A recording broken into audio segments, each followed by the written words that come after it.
Agarda sizda qisqa hayz sikli kuzatilayotgan bo'lsa, bu videoni oxirigacha ko'ring. Qisqa hayz siklida ham ovulyatsiya kuzatilishi mumkin va homiladorlik ham yuzaga kelishi mumkin bo'ladi. Bu qanaqa holatlarda yuzaga keladi? Oldingi videolarimizda aytganimizdek, normal hayz sikli 21 kundan 35 kungacha davom etadi.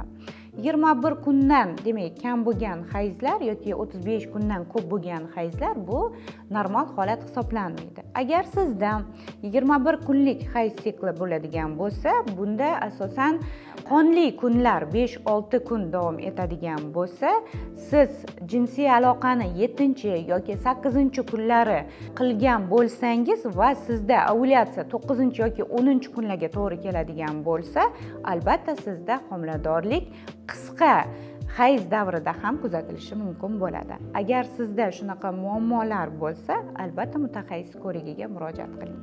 Sog' bo'ling.